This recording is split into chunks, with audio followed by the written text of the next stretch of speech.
వీర్లపాటి శ్రవణ్ కుమార్ గారు ఉన్నారు, వాళ్ళతో మాట్లాడదాం. నమస్తే అండి అందరికీ కూడా. రైట్. సో ప్రేమ్ గాంధీ గారు, ఎందుకు కాంగ్రెస్ ప్రభుత్వం ఏర్పడింది, రేవంత్ రెడ్డి ముఖ్యమంత్రి అయ్యాడు, సంవత్సరం దాటింది, 14 నెలలు 15 నెలలు కావస్తుంది వాళ్ళ అధికారంలోకి వచ్చి, వాళ్ళు ఇచ్చిన హామీలన్నీ ఒక్కొక్కటిగా నెరవేరుస్తూ వస్తున్నామని చెప్తున్నారు. ఎక్కడ దేశంలో లేని కులగణన కూడా తెలంగాణ రాష్ట్రంలో తొలిసారి చేసి చూపిస్తున్నాం. ఇవన్నీ కూడా ప్రభుత్వం చేస్తుంటే, వాళ్ళ ప్రభుత్వం తరపున వాళ్ళ పనులు వాళ్ళు చేసుకుంటూ పోతుంటే, ప్రతిపక్షాలుగా ఉన్న మీరు కానివ్వండి, బీఆర్ఎస్ కానివ్వండి, ఈ ప్రభుత్వం ఎక్కువ రోజులు ఉండరు, రేవంత్ రెడ్డి ముఖ్యమంత్రి ఉండడు, ఆ పార్టీలో వాళ్ళే ఉండనివ్వరు, ఇలాంటి వ్యాఖ్యలన్నీ చేస్తూ పార్టీని అలాగే ప్రభుత్వాన్ని డిమోరలైజ్ చేస్తూ వస్తున్నారు. నిన్న సంజయ్ గారు ఈ ప్రభుత్వం ఎక్కువ రోజులు ఉంటుందో ఊడుతుందో ఇవన్నీ మాట్లాడడానికి కారణాలేంటి? ముందుగా యోయోటీవీ ప్రేక్షకులు అలాగే వివిధ పార్టీ నుంచి నాయకులకు విశ్లేషకులకు అందరికీ నమస్కారం. అంటే దానికి కూడా బండి సంజయ్ గారు అన్నారంటే కూడా దానికి కూడా బలమైనటువంటి కారణాలు ఉన్నాయి. వీళ్ళు ఏ నిర్ణయం తీసుకున్నా అది స్థిరత్వంగా నిలబడతలేదు. వెంటనే ఆ నిర్ణయానికి వెనక్కేయడం, అంటే ప్రతి ఒక్క అంశాన్ని కూడా చూసుకుంటూ పోదాం. మొదటి నుంచి ఫస్ట్ అన్న మాట్లాడినటువంటి హైడ్రా విషయం, సమయం రాగానే దాని మీద కొంత డిఫరెంట్ సబ్జెక్ట్స్ రాగానే వాళ్ళ నాయకులే ఉండగానే, లేదా ముఖ్యమంత్రి సొంత ఫ్యామిలీకి సంబంధించిన వాళ్ళ అన్నదే ఇల్లు ఉండగానే ఏదో అంశం రాగానే మళ్ళీ ఈ హైడ్రా విషయం నుంచి మళ్ళీ వెనుక అడిగేయడం, మళ్ళీ మూసి అన్నారు.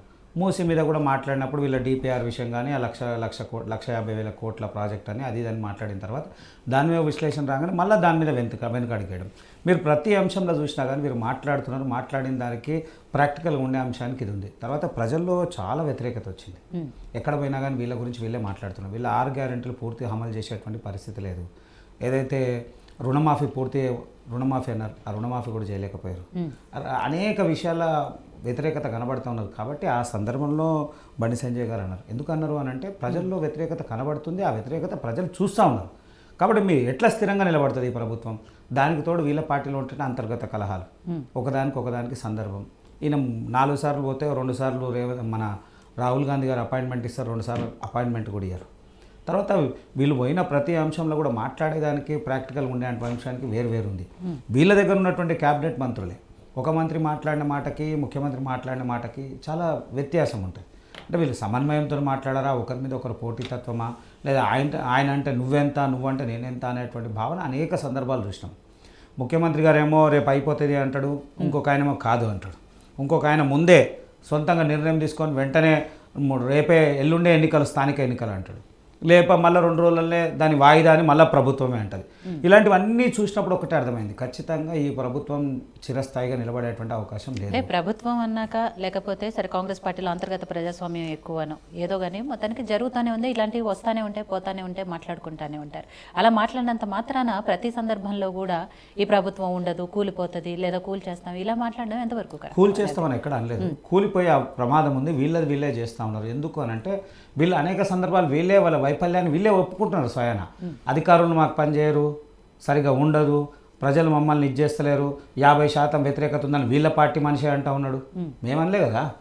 వాళ్ళు బట్టి విక్రమార్క గారు ఏమంటున్నారు, 50% వ్యతిరేకత వచ్చిందని. తర్వాత ఎన్నికల విషయం రాగానే మళ్ళీ వెనకడిగేయడము, అనేక విషయాలు మాట్లాడినప్పుడు వీళ్ళ ప్రభుత్వం నిలబడదే అంత తప్ప కూల్ చేస్తాం మేము అనేటువంటి వాదన ఎక్కడ కూడా బండి సంజయ్ గారు అనలే. ఎందుకంటే స్థిరంగా నిలబడేటువంటి దాఖలాలు లేవు. గతంలో బీజేపీ నాయకులు కానీ బీఆర్ఎస్ నాయకులు కానీ చాలా సందర్భాల్లో మాట్లాడారు. ఇప్పుడు మొన్నటి విషయం మాత్రం బండి సంజయ్ గారు అది అనలేదు. ఏమన్నారు అంటే, వీళ్ళ దాంట్లో ఒకరికి కమ్యూనికేషన్ లేదు, పార్టీ పూర్తి అంతర్గతంగా సమన్వయం లోపం ఉన్నది కాబట్టి ఈ ప్రభుత్వం నిలబడదు, పడిపోతారనే తప్ప వేరే ఉద్దేశం ఏం లేదు. వీళ్ళ దాంట్లో బయట వాళ్ళు ఎవరు లేదు, వీళ్ళే కూలుస్తారనే అంశం క్లియర్గా చెప్పినాం. అట్లనే జరుగుతుంది, దాంట్లో ఏమాత్రం సందేహం లేదు. బట్ మీకు ఎక్కడ కూడా కూల్చే ఆలోచన లేదు, మాకెక్కడ కూల్చే ఆలోచన లేదు, ఆ ప్రయత్నం కూడా మేము చేయము. వీళ్ళు చేస్తుంది తప్ప మేము చేసే ప్రసక్తే లేదు. రామ్మూర్తి గారు, గతంలో బీఆర్ఎస్ నాయకులు కూడా చాలామంది ఇదే మాట మాట్లాడారు. అంటే ఈ ప్రభుత్వం ఉండదు, వాళ్ళ సంబంధించిన మంత్రులు ఎమ్మెల్యేలకే రేవంత్ రెడ్డి మీద నమ్మకం లేదు, లేకపోతే ఆయన ముఖ్యమంత్రి అవ్వడం ఇష్టం లేదు, కాబట్టి వాళ్ళకి మధ్య సఖ్యత లేక, సమన్వయం లేక వాళ్ళ మధ్య